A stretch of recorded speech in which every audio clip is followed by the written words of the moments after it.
Desde que el sionismo israelí comenzó la ocupación de la Franja de Gaza en 1967, los palestinos han sido víctimas del despojo de sus tierras, un inhumano sistema de apartheid y violaciones masivas a sus derechos humanos.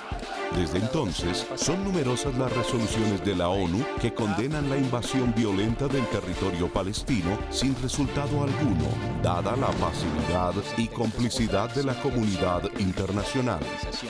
En julio de 2024, la Corte Internacional de Justicia falló en contra de Israel y declaró su ocupación en Palestina como ilegal. Y en septiembre de 2024, la Asamblea General de la ONU exigió a Israel poner fin a la ocupación en un plazo de un año. Desde hace 16 años, los sionistas mantienen un cruel bloqueo sobre la Franja de Gaza, que en los últimos meses se ha degradado al punto que impiden entrada de agua, alimentos y medicinas, lo que ha hecho que la ONU declare por primera vez una hambruna en un país fuera de África y rico en alimentos. Mientras tanto, continúa con sus planes genocidas de exterminar a la población palestina de la faz de la tierra, sin importar que la mayor parte de la población sean niños, niñas y mujeres indefensas que deambulan con hambre en medio de los bombardeos a escuelas, hospitales y campamentos de refugiados y caen tras las balas asesinas de los francotiradores. Sin duda, el mundo asiste a la peor crisis humanitaria, al derrumbe ético y moral de nuestra civilización y la desesperanza generalizada ante el infierno que sufren los palestinos. Gaza es ahora un gran campo de concentración construido sobre las ruinas de lo que fue el hogar de los palestinos, donde podemos observar en vivo y en directo el primer genocidio realizado sin pena ni vergüenza ante la inutilidad del derecho internacional y la pasividad de la comunidad internacional. No puede volver, no pueden llegar las épocas del genocidio, del exterminio de un pueblo entero ante nuestros ojos, ante nuestra pasividad. Si muere Palestina, muere la humanidad.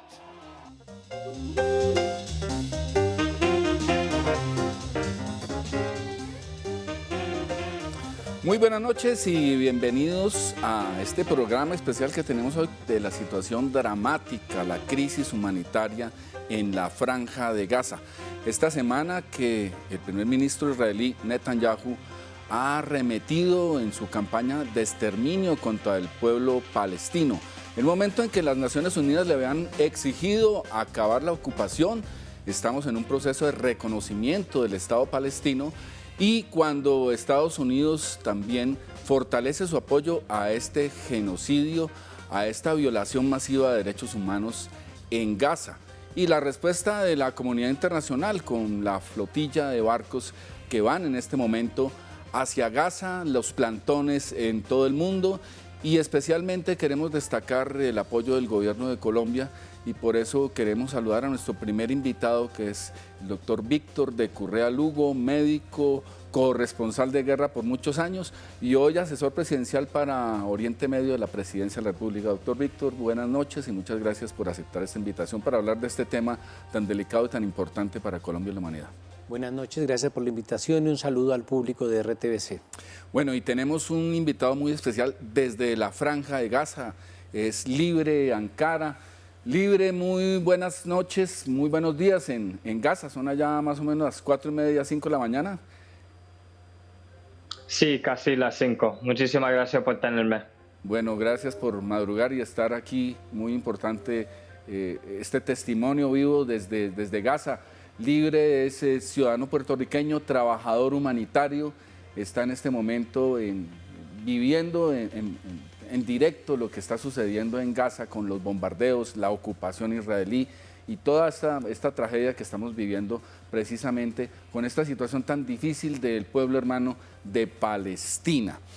Bien, arrancamos este programa diciendo que Netanyahu ha arremetido esta semana, prácticamente ya ha dado la orden de la decisión final que tiene que ver con el exterminio del pueblo palestino.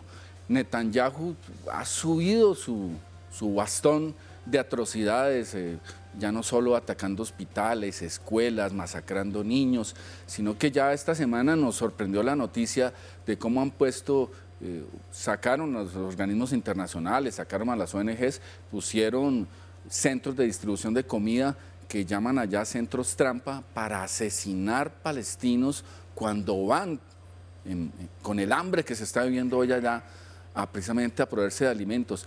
Doctor Víctor, ¿qué significa hoy que Israel haya pasado todos los topes de la degradación humanitaria, que haya vuelto a Gaza un infierno? ¿Qué significa para la humanidad y cuál es la posición del gobierno colombiano frente a esto? Por un lado, estamos frente a una crisis sin precedentes en materia de derechos humanos y derecho internacional. Después de Guantánamo era muy difícil hablar del Convenio de Ginebra sobre prisioneros de guerra. Hoy en día es muy difícil hablar sobre cualquier tratado internacional que tenga que ver con la dignidad humana. Lo grave de esto es lo que voy a comentar, y es que la tendencia de los crímenes de Israel antes de octubre del 2023 era exactamente lo mismo. Hay un cambio en la intensidad, pero no es ninguna novedad. Y por décadas, yo llegué a trabajar hace 22 años a Jerusalén, hemos visto ametrallamiento de ambulancias, ataque a hospitales, asesinato de civiles, demolición de casas, bloqueo a la ayuda humanitaria, destrucción de alimentos, uso de armas prohibidas como el fósforo blanco o como las bombas racimo. Es decir, no tenemos en ese sentido ni un solo tipo de crimen de Israel que sea novedoso. Ahora, lo terrible es que la comunidad internacional sabía, ya no digo el público general, pero los centros de estudio, los gobiernos sabían que esa tendencia genocida ya se venía dando. ¿Y por qué se venía dando? Porque la naturaleza de Israel de crear un Estado solo para judíos implica expulsar a los no judíos, de la misma manera que la naturaleza de apartheid de Sudáfrica obligaba a crear un régimen de discriminación. Entonces, la naturaleza del Estado de Israel es una naturaleza excluyente, racista, y se manifiesta ahora de una manera brutal, vulgar, sin ninguna máscara, pero lo triste es que no es ninguna novedad. Doctor Víctor, vamos con Libre, que como decimos nos acompaña desde Gaza. Libre, en Gaza en este momento hay para muchos analistas un gran campo de concentración, en donde la gente no puede entrar ni salir, asediado por bombardeos, y ahora viene una arremetida de infantería militar que va a llegar, como lo ha anunciado Netanyahu, a terminar su trabajo, que es exterminar el pueblo palestino. ¿Cómo vive usted allá como trabajador humanitario, pero a la vez como víctima de esto? ¿Cómo se viven los días, las noches? ¿Cómo es la cotidianidad en Gaza en este momento para que los televidentes en Colombia puedan entender la dimensión de esta tragedia? Bueno, en este momento estoy en la ciudad de Gaza, que queda en el norte de la Franja de Gaza, y es bien difícil estar aquí porque hay una invasión terrestre de la ciudad de Gaza, una operación militar que se llama los Carros de Gedeón parte 2.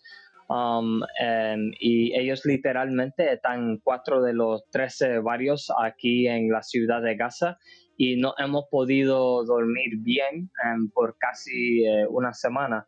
En este momento estoy escuchando drones y bombardeos.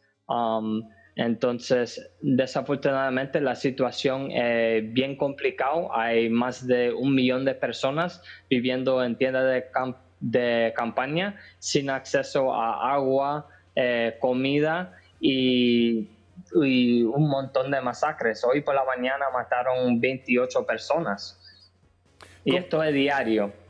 ¿Y cómo se vive la falta, digamos, está totalmente bloqueado el acceso de agua, de alimentos, de medicinas? ¿Cómo vive el pueblo de Gaza el día a día en esa búsqueda en medio de esa hambruna? Bueno, en esa búsqueda coge su riesgo. La semana pasada recibí noticia de una niña de 9 años que estaba esperando en una fila para buscar agua, y las fuerzas sionistas bombardearon la fila, matando a la niña. Entonces, la situación es bien complicada, especialmente en el norte, porque aunque quizás hay un poco de ayuda humanitaria llegando a la Franja de Gaza, la mayoría llega al sur y luego tenemos que pedir permiso para llevarlo al norte. Y muchas veces niegan traer la ayuda humanitaria al norte. Entonces, súper complicado, y las cifras de hambruna y las enfermedades por falta de saneación y acceso a agua potable súper alta. Gracias, Libre. Voy con el doctor Víctor. Doctor Víctor, lo que estamos viendo en este momento al interior de Israel es, por ejemplo, ya hay dos ONGs, una es Médicos por los Derechos Humanos, otra Bensebab, se llama. Y ya han sacado un informe, se llama Nuestro Genocidio, y criticando a su propio gobierno, inclusive con declaraciones de ciudadanos israelitas que dicen siento vergüenza de lo que está haciendo el gobierno. Tenemos inclusive ahora que Netanyahu está llamando a los reservistas, que una gran parte de la población israelí dice que no va a ir. Y tenemos manifestaciones a pesar del miedo que sienten los israelitas. Pero, ¿cómo diferenciamos esto que está haciendo el gobierno de Israel y es el proyecto sionista de los ciudadanos israelitas que no apoyan esto? ¿Cómo poderle explicar a la ciudadanía qué es el sionismo y por qué el sionismo termina generando un proyecto genocida en Palestina? Que conste que no tenemos sino una hora, voy a tratar de resumirlo. Es cierto, los judíos han sido perseguidos por los rusos, zares, por la Inquisición, por los romanos, por todo el mundo.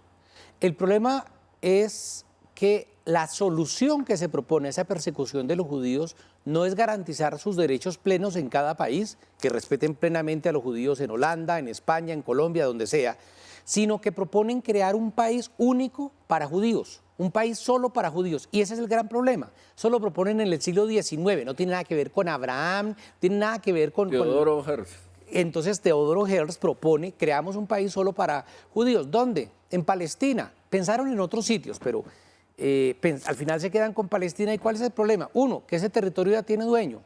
Y dos, ¿qué pasa con los no judíos? Entonces, el sionismo implica echar a la gente que está ahí y quedarse con el territorio. Por eso yo soy antisionista. Nacionalismo puro radical. De los judíos del siglo XIX. Por eso soy antisionista, que no tiene nada que ver con antisemita, que es hacer una persecución a una comunidad determinada. Ese sionismo como proyecto necesariamente lleva a ese tipo de lecciones. Entonces, la violencia terrorista de grupos israelíes en Jerusalén en los años 30 y 40 para expulsar palestinos es la misma que se vive ahora. Lo que no podemos es desligar de la historia que estamos frente a un fenómeno más o menos similar, y eso es lo que entendemos por sionismo.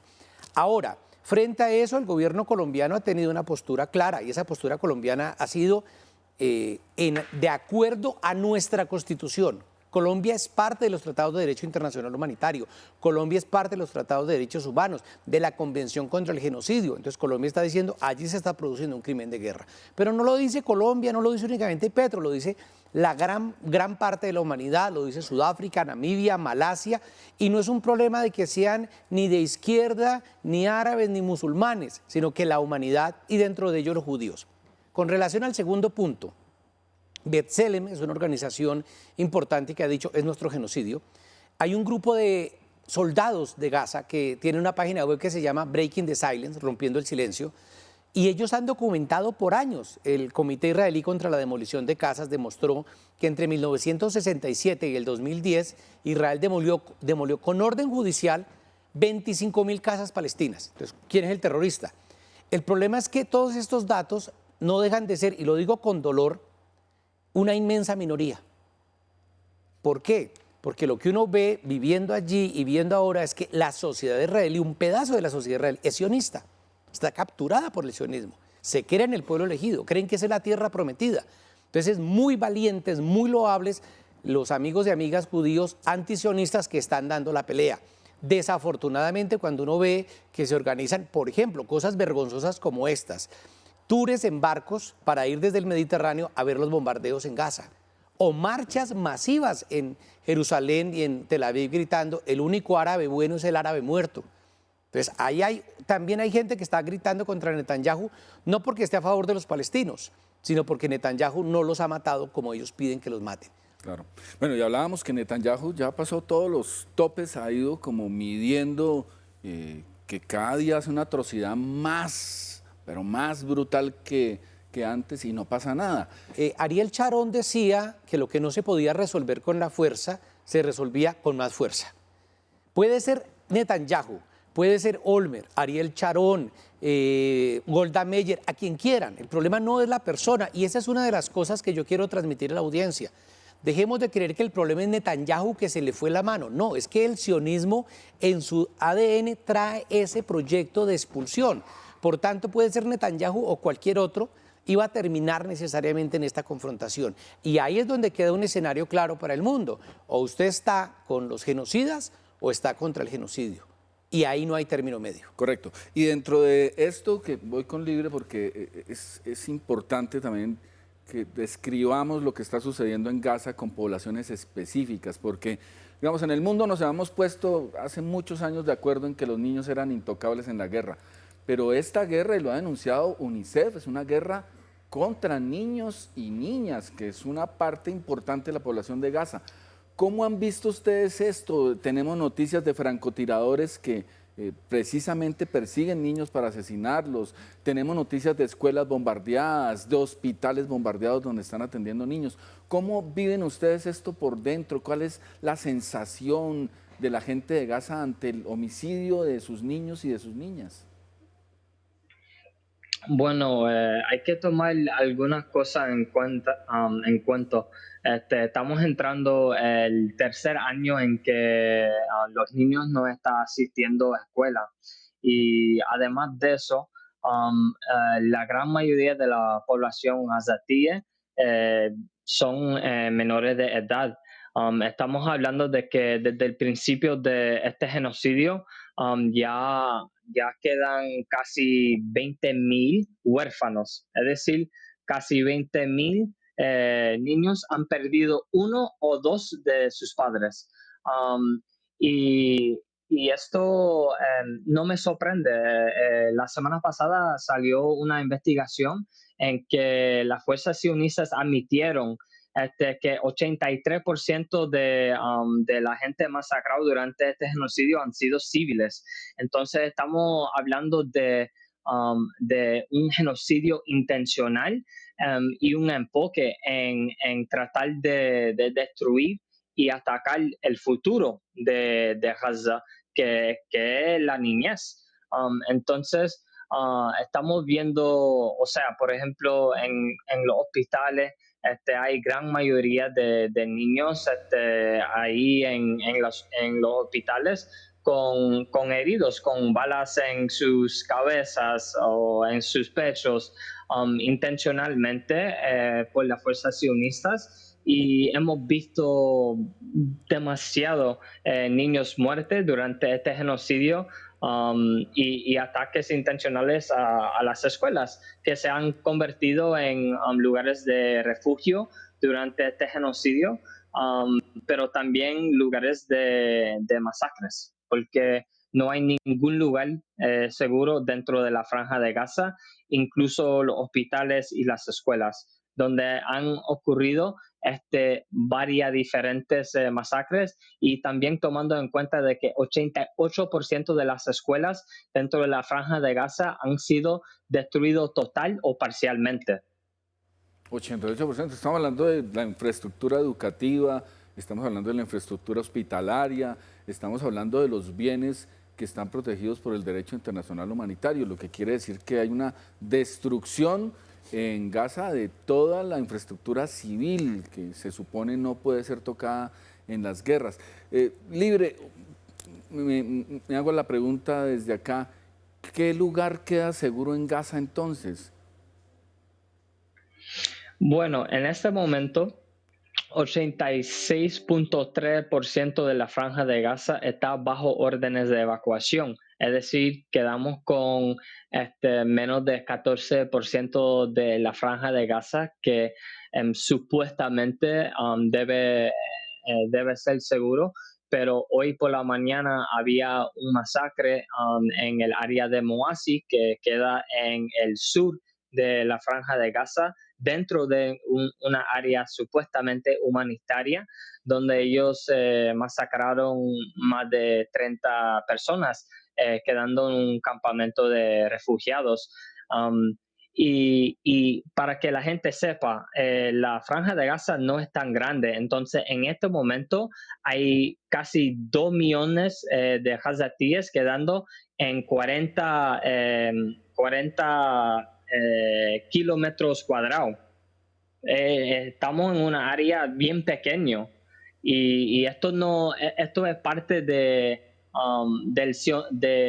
lo que la fuerza sionista se está tratando de hacer, quitar cualquier cosa que parece digna para que ellos puedan quitar la tierra y robar la tierra.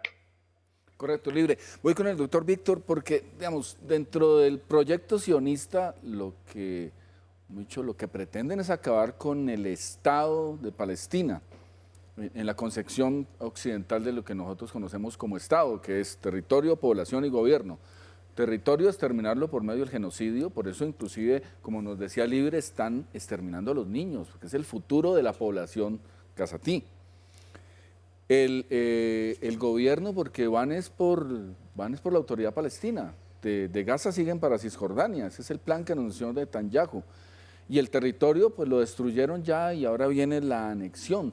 O sea que ese plan que lidera Netanyahu, que lideran los sionistas, que lideran los extremistas que en este momento gobiernan Israel, después de Cisjordania, ¿para dónde va? O sea, el mundo árabe, ¿qué va a esperar con esta arremetida de Israel en su territorio? Algunos comentarios. El primero es cómo se mide un genocidio. Un genocidio no se mide por el número de muertos, se mide por la intención. En eso es muy claro resoluciones de la ONU al afirmar que la intención se mide por los resultados.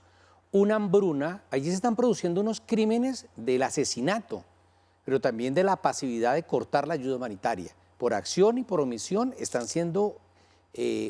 arrasando el pueblo palestino. Hay una intención, pero esa intencionalidad, repito, es desde hace muchos años. Por tanto, hoy en día no hay duda de llamar genocidio a un genocidio. Por eso el presidente Petro ha dicho, un momentico, tenemos que hacer algo. Entonces dice, vamos a romper relaciones, y se rompe relaciones, vamos a dejar de venderles carbón. Y entonces, como dentro de nuestro gobierno, desafortunadamente hay sectores sionistas, echa la ley, echa la trampa, se hace que se siga vendiendo carbón. Sale el jueves pasado un nuevo decreto diciendo sin excepciones, porque es una decisión del gobierno. Ahora hay gente que ha dicho, pero Colombia pierde. Primero, el carbón, déjemelo ahí, que eso no se daña, eso no es el pan de la mañana. Y la segunda cosa, muchos de los sectores que ahorita quieren que le vendamos carbón a Israel, porque eso es un negocio, fueron los que aprobaron que no se le cobraran los impuestos que se le quería cobrar al carbón hace algún tiempo. Entonces esa doble moral frente al carbón hay que examinarla. Pero decidimos no comprar armas, decidimos que por reciprocidad, pero también porque aquí en Colombia estaban viniendo presuntos criminales de guerra a pasear por el país, se le impusiera visa a Israel, a los israelíes. El gobierno colombiano decidió sumarse al llamado que hizo Sudáfrica para demandar ante la Corte Internacional de Justicia a Israel por genocidio. Decidimos de igual manera empezar la revisión del Tratado de Libre Comercio, porque desafortunadamente nuestro Tratado de Libre Comercio legaliza la ocupación y financia un genocidio. Entonces se han tomado una serie de medidas. Por ejemplo, creamos el Grupo de la Haya, que fue una propuesta de llamar varios países, 32 nos vimos en Bogotá, para ver cómo presionamos desde el nivel institucional del entramado de Naciones Unidas y de la comunidad internacional para que Israel dé cuentas del tipo de genocidio que está cometiendo. Llevamos un avión con ayuda humanitaria. En este momento estamos preparando un proyecto de ayuda humanitaria para desarrollar en Jordania, Qatar y Egipto. Son muchas las cosas que... ¿Estamos comprándole armas a Israel? No, definitivamente no. Tuvimos un problema con un software, porque, insisto, todavía este es un gobierno que tiene muchos enemigos adentro, así de claro, pero dejamos de comprarle armas. O sea, ha habido una clara intención de ayudar a evitar el genocidio. Y no solamente es del gobierno, yo saludo a la sociedad civil, hay unas mujeres que estuvieron en la marcha desde el Cairo para tratar de llegar a Gaza, ahora son parte de la tripulación de la flotilla Sumud, que está camino a Gaza. Es decir, ha habido un diálogo con la sociedad que ha sido importante. Y ahora vemos eso en un barrio pequeño, en un municipio, en una gran ciudad, marchas, conferencias, videos, películas.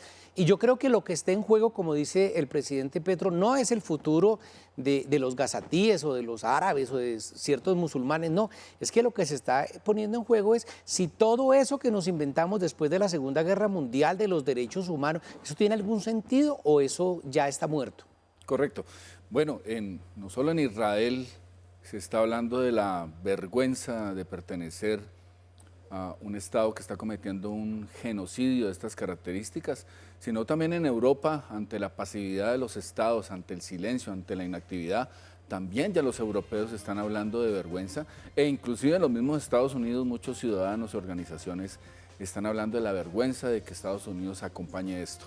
Por eso, digamos, el orgullo que debemos tener como colombianos de que en este gobierno desde el primer momento se ha condenado y se han hecho acciones relevantes. Vamos a unos importantes mensajes institucionales y volvemos precisamente para revisar la importancia de que Colombia desde hace ya bastante tiempo se haya opuesto a este genocidio, a estos actos de barbarie que, como estamos analizando aquí, han hundido el derecho internacional humanitario, han humillado a un país, a una población, y la necesidad de que Colombia y muchos más países precisamente digan un basta ya a la barbaridad que está sucediendo en Palestina. Ya regresamos.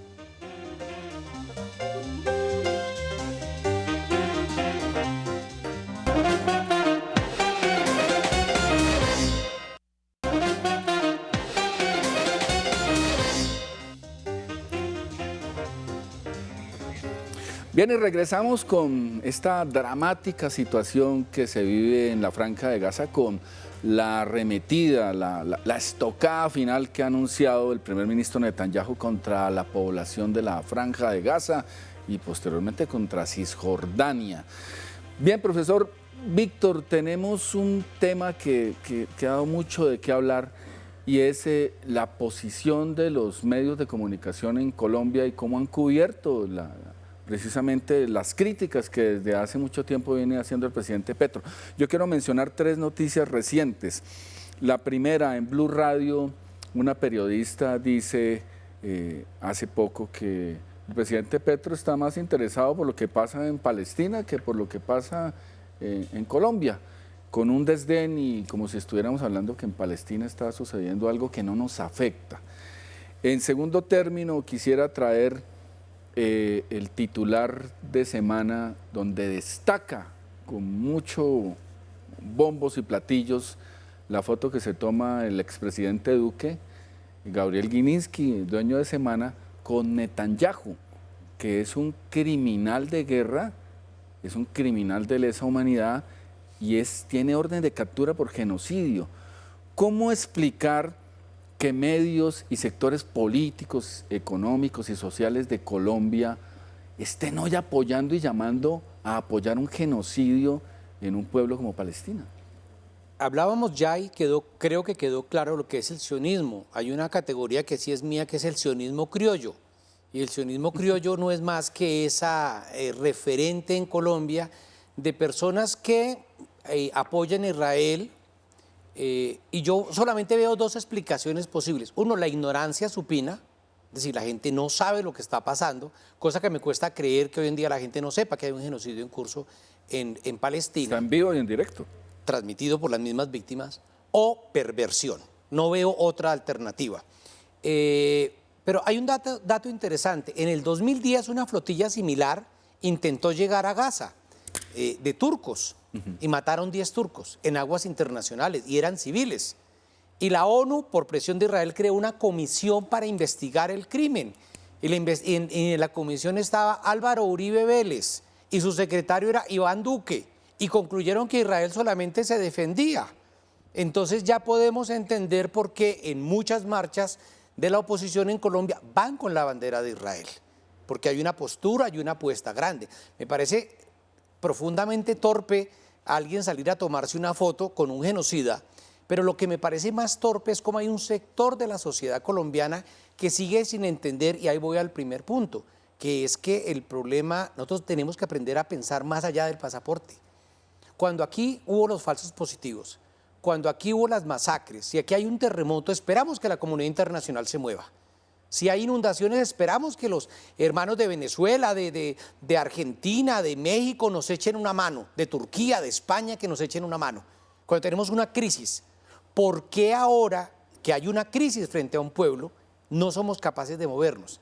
Segundo, los dineros, por ejemplo, que hemos destinado para algunos de los hospitales de Gaza no han tocado ni afectado ni se han sacado del dinero de la salud, que además eso está en manos de las EPS, no nos digamos mentiras. Es decir, la política social del presidente Petro no se ha afectado porque abramos un bolsillo precisamente para las personas de Gaza. Y lo otro es, si hablamos de derechos humanos, si hablamos de universalidad, pues es más, si hablamos de cristianismo, el prójimo es todos. Por tanto, los palestinos son también nuestro prójimo y no podemos desentendernos de esa realidad apabullante. Si tuviéramos una hambruna, si tuviéramos la cantidad de cientos de muertos de hambre que ya van, si tuviéramos miles de niños amputados, como los que hay hoy en día en Gaza, si tuviéramos 160 partos en condiciones miserables al día, estaríamos pidiendo una ayuda de la comunidad internacional. Bueno, en este momento nosotros somos la ayuda de la comunidad internacional. Llegué hace poco de Oriente Medio de una gira oficial y me sorprende positivamente que ya el primer nombre que mencionan no es Pablo Escobar, es Gustavo Petro. Y eso no es poca cosa. Es decir, hemos logrado dejar de ser el referente de un narcoestado para convertirnos en referente de un país solidario. Y eso tiene que ver con todo un proceso largo del gobierno, de la sociedad y de unos medios de comunicación que le han apostado a denunciar el genocidio. Ahora, el problema es que hay medios de comunicación que pertenecen o son dirigidos por sionistas, por judíos sionistas, o reciben pauta del sionismo.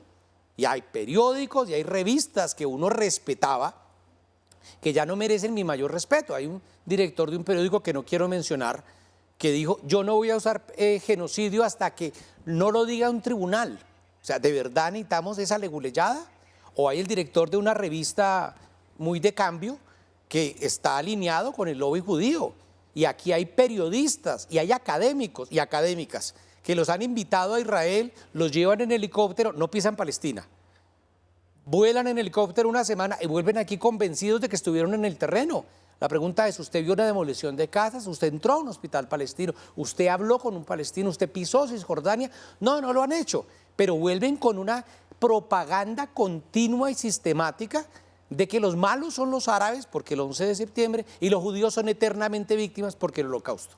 Correcto. Doctor Víctor, voy con Libre porque hay un tema y es la persecución que se ha hecho, el desfinanciamiento, el acoso a los trabajadores humanitarios, el asesinato inclusive de miembros de las organizaciones de las Naciones Unidas, el asesinato de 280 periodistas. Entonces, tú que eres puertorriqueño, que estás allá, que eres trabajador humanitario, ¿cómo percibes la violación no solo de los derechos humanos de los gazatíes, sino de todo aquel que quiere ir a prestar ayuda humanitaria a Gaza? Sí, y para quedar claro, no hay ningún lugar seguro dentro de la Franja de Gaza y ninguna persona segura dentro de la Franja de Gaza. La semana pasada ellos mataron 5 periodistas, un médico y casi 17 civiles en un hospital. Y por eso diría yo que hay un miedo de venir a ayudar aquí en la Franja de Gaza, porque ni siquiera la gente que está viniendo aquí para ayudar tiene un tipo de seguridad. Hemos visto más de 2.500 trabajadores humanitarios matados, masacrados durante este genocidio. Y no es fuera del carácter del sionismo. Es decir, que esto es parte del carácter de sionismo, atacar a cualquier persona que quiera apoyar la gente indígena de estas tierras, como si fueran personas malas. Pero como estaba planteando Víctor, esto tiene que ver con el carácter de sionismo y tenemos que tomar en cuenta de que esto tiene que ver con todos. Los que permitimos hacer aquí en la Franja de Gaza no van a tocar o no han tocado. Entonces tenemos que tener mucho cuidado sobre lo que está sucediendo, porque esto puede ser el futuro plan para diferentes partes del globo sur. Correcto, Libre. Voy con el doctor Víctor porque hay un papel que debería estar cumpliendo Europa, que debió haber cumplido hace mucho tiempo y que aún hoy la gente está esperando que despierte. Pero ahí hay una posición muy interesante y es Alemania, porque Alemania es responsable del peor genocidio del siglo XX que se hizo contra el pueblo judío. Y hoy Alemania protege, patrocina, digamos, prohija el peor genocidio del siglo XXI que cometen precisamente los judíos. ¿Cómo entender la posición de Alemania? ¿Cómo entender, porque además es el pueblo alemán que debió haber aprendido del holocausto nazi, pues hoy está prohijando nuevamente un genocidio en el siglo XXI? ¿Cómo entender la posición de Alemania y su influencia en la Unión Europea? Ahí hay una cosa que hay que aclarar y es, ser judío es una opción religiosa que dentro de la libertad de cultos en Colombia es absolutamente respetable. Y aquí el gobierno colombiano no es antijudío ni es antisemita, es antisionista. Quiere decir, estamos en contra de una política colonial. Como si dijera antinazi, no antialemán. Antinazi, pero no antialemán. Excelente comparación. Nosotros no estamos en contra de los judíos, de hecho hay muchos judíos antisionistas. Hay víctimas del holocausto que han salido a decir, me da vergüenza ser israelí porque mire lo que están haciendo, y dicen no en mi nombre. Entonces, en ese orden de ideas tenemos como, primero la diferenciación entre lo que significa ser judío y lo que significa ser sionista. También hay no judíos que son sionistas y también hay judíos antisionistas. Eso es por un lado. Por el otro lado, recordemos que el 69% del armamento que tiene Israel se lo da a Estados Unidos. Correcto. Y el 30% se lo da a Alemania. Es decir, aquí estamos frente a una complicidad directa, porque están dando armas para que asesinen niños, para que hagan tiro al blanco contra mujeres, para que bombardeen hospitales, para que destruyan las incubadoras en los hospitales. Frente a eso hay una responsabilidad histórica, pero ahí hay una cosa interesante y es como el holocausto que ocurrió. Yo nunca he sido, no voy a ser negacionista, el holocausto ocurrió, los judíos pusieron víctimas, admiro a los judíos del gueto de Varsovia que se levantaron en armas a resistir aunque los exterminaran a todos. Pero el gueto de Varsovia es un ejemplo para la humanidad. Bueno, lo mismo está pasando ahora en Gaza, donde hay gente que se resiste a que los masacren. Bueno, en ese orden de ideas, Alemania ha sido cooptada por los intereses económicos e ideológicos del sionismo. Por ejemplo, fíjense que en todas las películas de Hollywood siempre hay una frase, Mazel Tov, que es una frase judía, o aparece una ceremonia judía, o es el matrimonio, pero el peso demográfico de los judíos en Estados Unidos es del 3%. Hay más mexicanos que judíos, sin embargo no hay una ranchera en cada película de Hollywood. ¿Por qué? Porque nos están vendiendo una idea siempre de que el judío es intocable, que el judío está ahí presente. Hay un profesor, Norman Finkelstein, que demostró cómo se ha creado toda una narrativa para garantizar inmunidad e impunidad a lo que hacen los sionistas. Por eso cada vez que el presidente Petro dice no al genocidio, entonces desde varias medios de comunicación colombianos le dicen antisemita. Y no es que él sea antisemita, o sea, estamos tan mal en la humanidad, Gabriel, que decir no masacren niños es antisemita, que decir no bombardeen hospitales es antisemita, que decir no desconecten las unidades de cuidados intensivos de los hospitales, eso es ser antisemita. Y además, digamos, se complementa esta tragedia universal con la llegada de Donald Trump, porque, digamos, el presidente Biden, a pesar de su inactividad frente a esto, pues era un crítico del genocidio. estaba de una u otra manera dando declaraciones en contra de lo que estaban haciendo en Palestina. Sin embargo, y esto lo dicen intelectuales norteamericanos, el presidente Trump no es una persona que tenga un nivel cultural ni de inteligencia medianamente aceptable. Segundo, es una persona que está en busca de negocios y eso lo ha aprovechado Netanyahu. En este momento Netanyahu le ordena a Trump qué hacer. Esa es la percepción. Pero vámonos de Europa a Estados Unidos. ¿Cómo entender que los países árabes tampoco actúen? ¿Cómo entender que una Arabia Saudita, no, por ejemplo, no influencia a Trump a proponerle negocios y acabar la guerra en Gaza?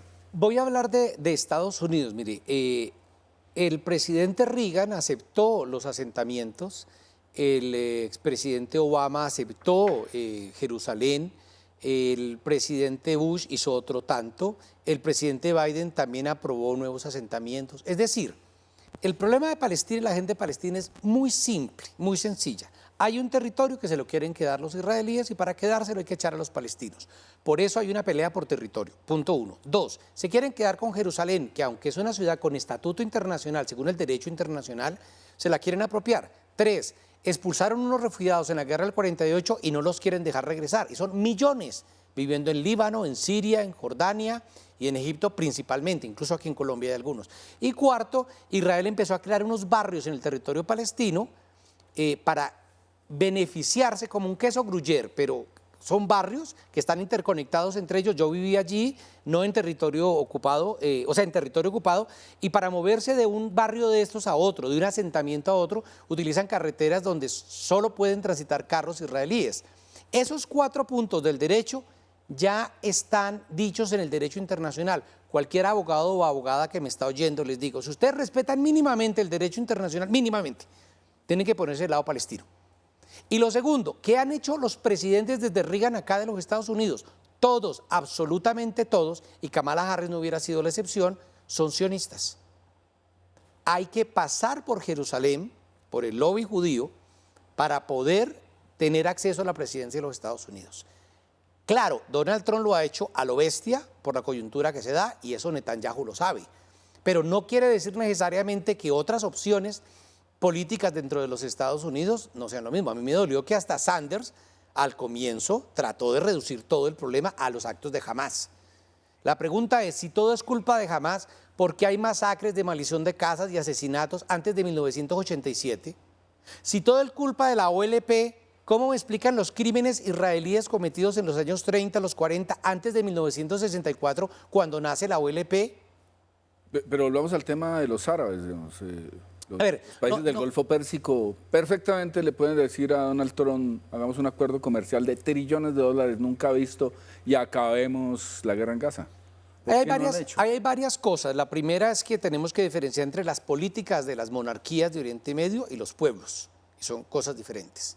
Y la segunda es que cualquier intento o propuesta por movilizar a la población gazatí, que es lo que algunos han dicho, hombre, ¿por qué no las llevamos a Libia? ¿Por qué no nos llevamos los gazatíes para Jordania? ¿Por qué no los llevamos para Sudán? Yo estuve hace poco, como tú sabes, en Egipto y entrevisté pacientes palestinos en varios hospitales. Y a todos les preguntaba qué van a hacer cuando salgan de aquí. Y todos me decían volver a Gaza. No hubo ni uno solo. El problema está en que ellos no quieren renunciar a su territorio. Por tanto, una oferta, por ejemplo, como algunos países árabes han planteado, de tierra por paz, pues eso no es... porque además hay otra cosa y es que no se repita lo de los acuerdos de Oslo, donde Israel impuso que a Palestina se le diera un trato de hermano menor, de menor de edad. Entonces el papá es Arabia Saudita o Emiratos, que es el que negocia. Hay jugando importante rol 2 países, Qatar y Egipto. Son los países que han estado negociando y que han intentado. Lo que pasa es que con estas negociaciones vamos a ver, es lo siguiente. Israel dice 5 y entonces Hamás dice 5 e Israel dice no, ya 5 no me sirve, 6. Pero hay cualquier cantidad de negociaciones que se han dado en el más del último año y todas han coincidido en el mismo modelo. Israel dice, listo, me planto con esto. Los negociadores le plantean eso a Hamás y los otros 13 grupos, son 14 grupos de resistencia, no es solo Hamás, y los otros dicen evidentemente no. Y eso ha tenido la situación como la tiene estancada. Correcto. Víctor, voy con Libre porque quisiera preguntarle, la población de Gaza hoy en su totalidad está desplazada internamente, entre otras cosas porque es un gran campo de concentración.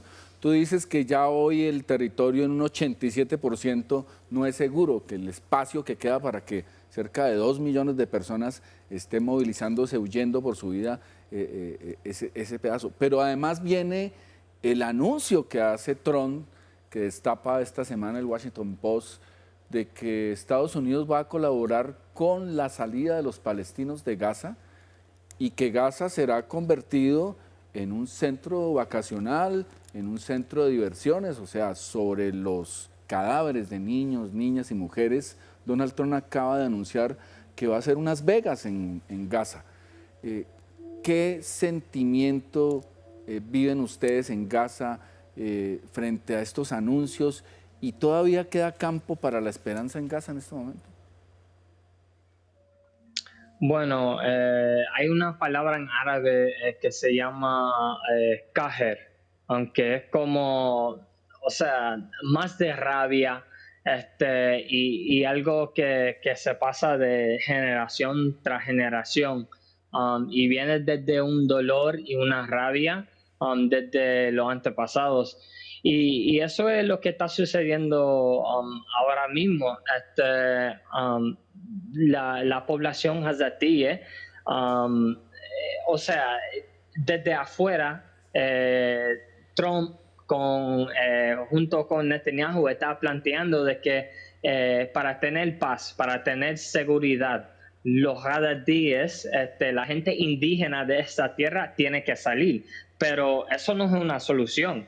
Si queremos paz y si queremos seguridad para la gente indígena de esta tierra, significa que tenemos que terminar con esta ocupación ilegal, que es el problema principal. No que ellos están aquí en Gaza, sino que hay una ocupación ilegal y un asedio. Entonces, la población en general no quiere salir y tiene toda la razón. Estamos hablando de algunas poblaciones, por ejemplo, el campamento de refugiados de Al-Shata, que queda aquí en el norte, son gentes que fueron desplazados en 1948. Estamos hablando de una población de refugiados desplazados forzablemente dentro de su propia tierra, que quiere regresar a Palestina ocupada, y ahora está diciendo a ellos que no han podido regresar a Palestina ocupada, que tienen que salir. Entonces, la mayoría de la población está negando estos tipos de, ni siquiera podemos decir negociaciones, sino limpieza étnica y desplazamiento forzable a favor de lo que sería un territorio estadounidense en el Medio Oriente. Y yo vengo de Puerto Rico, donde los Estados Unidos lleva 127 años ocupando ilegalmente a mi país. Y eso es lo que ellos están planteando como una solución para Gaza, pero no es una solución para los gazatíes. Es una manera en que los Estados Unidos, trabajando con los sionistas, pueden beneficiar y robar tierra. Correcto, Libre.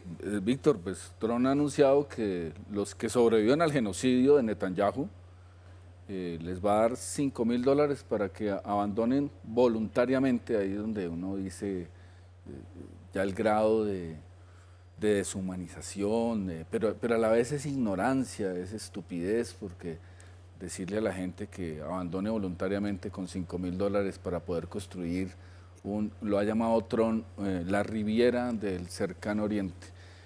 Da escalofrío, da impresión, realmente lo que está pasando en Gaza es inaceptable. Fíjate una cosa interesante, cuando estuve con refugiadas palestinas del 48 hace poco en el Líbano, en Beirut, les preguntaba, o sea, ya no hay casas, ya no hay escuelas, ¿a qué volver? Y una anciana, era una pregunta provocadora por supuesto, y una anciana me decía, porque allá está la tierra. Y para nosotros la tierra es la mitad de la sangre, para nosotros la tierra es la mitad de la vida. Si uno no entiende eso, no puede entender el resto. Y le agradezco mucho a Libre que nos acompañe, porque no es un cuento inventado por unos mamertos nostálgicos, arabófilos que quieren defender a islamistas radicales. Es una realidad.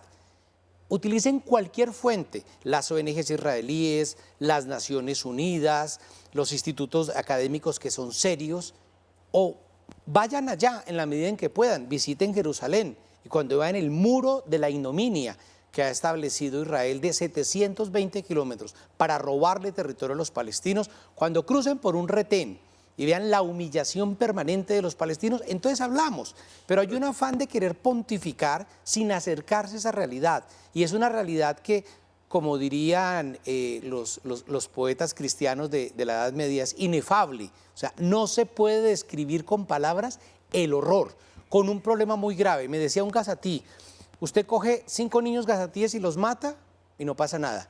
Coja 5 gaticos, enciérrelos en una caja, levante a patadas la caja y suba eso a YouTube. Y nos va a doler. Yo quiero mucho los gatos y los perros, pero eso no quiere decir que los gatos importen y que los niños gazatíes no importen. Correcto. Bueno, Libre, te agradezco mucho por tu participación en el programa, por estar a estas horas de la madrugada desde Gaza acompañándonos y por ese testimonio que es tan importante para nosotros en Colombia. Te deseamos mucha suerte, que Dios te proteja y, doctor Víctor, gracias no solo por aceptar esta invitación, sino por estar al frente de esto que Colombia está haciendo por Gaza, que es importante no solamente porque nosotros también somos un pueblo víctima, sino por el ejemplo que le estamos dando a la humanidad. Terminamos este programa diciendo que en Gaza no solo quedan enterrados los palestinos, los niños, niñas, mujeres, las familias. En Gaza también está quedando enterrado Israel, como alguna vez la filósofa Hannah Arendt lo predijo. Pero en Gaza queda enterrado el derecho internacional de los derechos humanos, que está hecho trizas, el derecho internacional humanitario, toda la infraestructura de derechos humanos que la humanidad construyó está quedando enterrada en Gaza. Y lo más triste, en Gaza está quedando enterrada la dignidad humana. Buenas noches.